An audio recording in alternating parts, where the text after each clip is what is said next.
A very good morning to all of you students.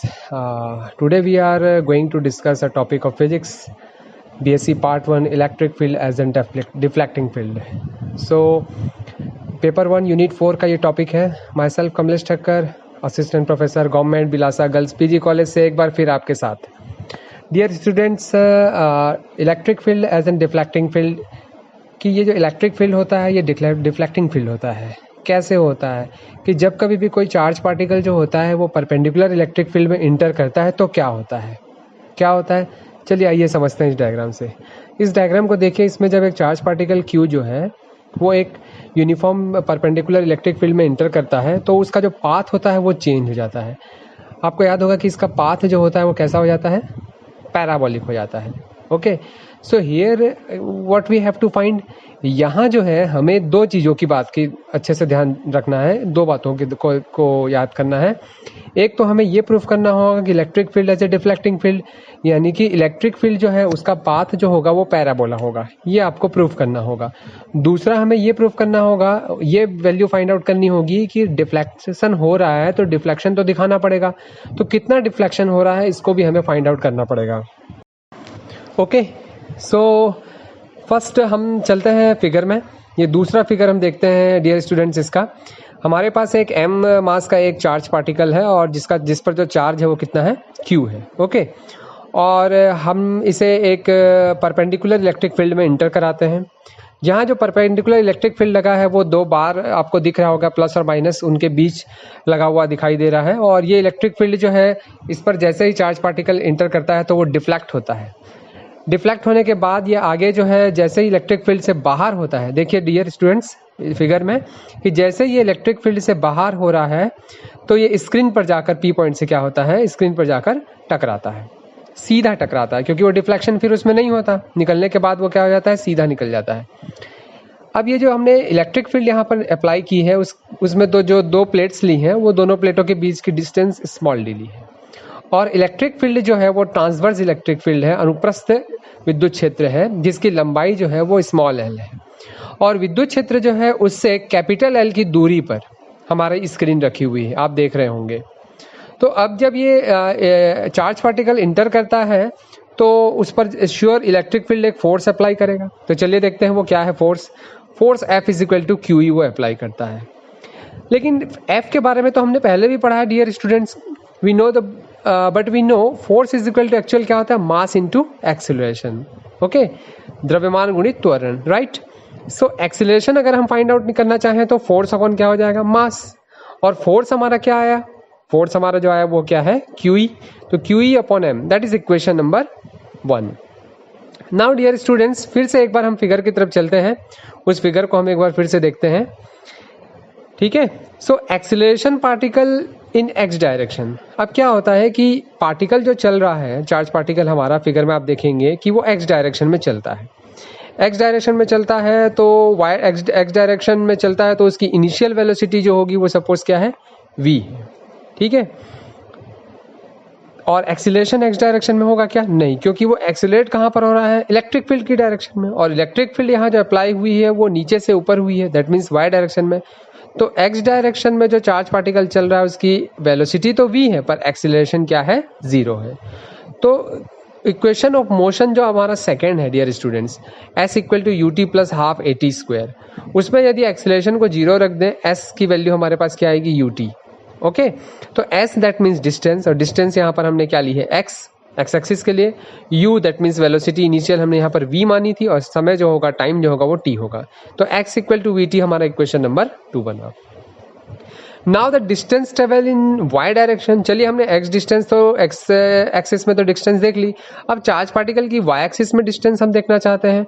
तो y axis में distance देखना चाहते हैं तो फिर से हमने गति का दूसरा समीकरण लगा दिया, s equal to ut plus half at square. यहाँ इनिशियल वेलोसिटी y के लिए तो 0 है लेकिन एक्सीलरेशन है, क्योंकि अभी हमने इक्वेशन नंबर 1 में a equal to QE by m acceleration find out किया है. तो एक्सीलरेशन है तो half into a into T square, तो half QE by m t square, that is equation number 3. Okay, now dear students value of t from equation number 2 से हम value t की निकालेंगे जो कि x बाय v होगी और उसे सब्स्टिट्यूट कर देंगे किसमें, 3 में. तो हमारे पास जो इक्वेशन आएगा वो होगा y equal to half QE by m, और t की जगह हम रख रहे हैं x अपॉन v, उसका क्या होगा स्क्वायर। नाउ एक्स स्क्वायर अगर फाइंड आउट करें तो ट्रांसफर कर दें सभी को, तो 2mv square QE into Y. अगर 2mv स्क्वायर QE को हम कांस्टेंट ले लें तो x square is directly proportional to what, y। X square is directly proportional to y, that means the equation of parabola.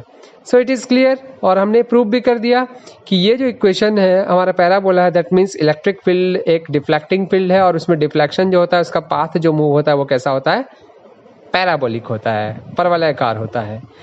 Now what we have to calculate, एक और चीज मैंने बताई थी, चलिए बताइए आप ही क्या कैलकुलेट करनी थी। Yes, deflection. अगर डिफ्लेक्टिंग फील्ड है भाई तो डिफ्लेक्शन भी तो होना चाहिए। ओके, तो क्या डिफ्लेक्शन होगा चलिए देखते हैं। तो डिफ्लेक्शन के लिए हम देखते हैं कि u is equal to 0, then the time taken by the particle to transfer, क्योंकि इनिशियल वेलोसिटी क्या थी, 0 थी।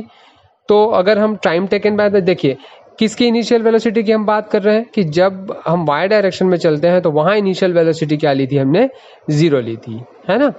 तो पार्टिकल जब ट्रांसवर्स लेंथ जो हमारी है, ट्रांसफर इलेक्ट्रिक फील्ड है, अनुप्रस्थ विद्युत क्षेत्र है, उसकी लेंथ हमने कितनी मानी थी, l।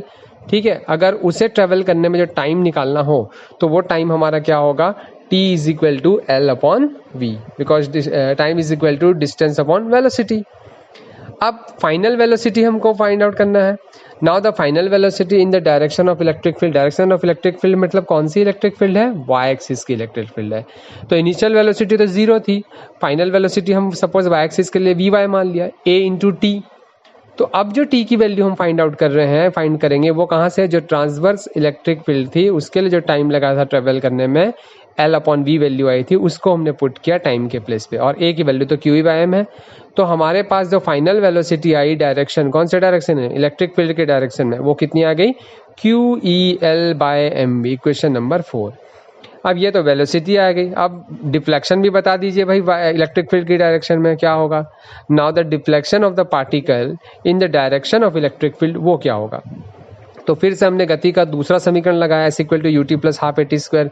इनिशियल वेलोसिटी यहाँ पर नहीं थी, 1/2 QEM L अपॉन v, हमने जो इलेक्ट्रिक फील्ड में ट्रेवलिंग की उसकी टाइमिंग वहाँ से ले ली, जिससे हमारे पास जो डिफ्लेक्शन आया उस दौरान का, उस इलेक्ट्रिक फील्ड के दौरान का, वो आया L upon QEL square upon 2mv square, equation number 5। तो y एक्सिस में डिफ्लेक्शन भी हो गया। आप डायग्राम में देख रहे होंगे y1 हमारा जो डिफ्लेक्शन था वो कैसा था, कम था, है ना। अब हम चलते हैं, here that is the angle between the direction of the motion and the direction of the motion of terms of the electric field। अब वो गति की दिशा और जहां से इलेक्ट्रिक फील्ड के कारण वो मुड़ता है उसकी दिशा के बीच हमने जो कोण लिया वो कितना है, थीटा है।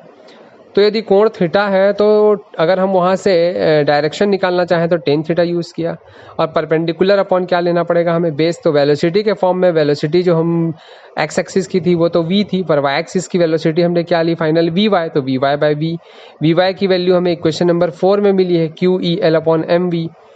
ओके, और v की वैल्यू तो आपकी v ही रहेगी, तो क्या हो जाएगा, QEL upon mv square, equation number 6 में। ओके, अब एडिशनल डिफ्लेक्शन भी कुछ स्क्रीन पे हुआ है। देखिए डिफ्लेक्शन तो हुआ, y1 तक तो आपको समझ में आ रहा है क्योंकि वो अनुप्रस्थ विद्युत क्षेत्र था, electric field transfer electric field present थी, तो y1 तक तो हुआ। लेकिन उसके बिसाइड्स भी थोड़ा सा डिफ्लेक्शन और हुआ है जिसको हम y2 बोल रहे हैं। तो अगर y2 हमको निकालना है तो डायग्राम फिगर को देखिए, उस फिगर में y2 परपेंडिकुलर है और perpendicular upon base, that means हमारा capital L is equal to tan theta होगा। तो y2 की वैल्यू कितनी होगी, L tan theta, capital L into tan theta. तो capital L into tan theta की वैल्यू हमें क्वेश्चन नंबर 6 में मिली है, उस वैल्यू को हम पुट कर दें तो QEL mv square into L।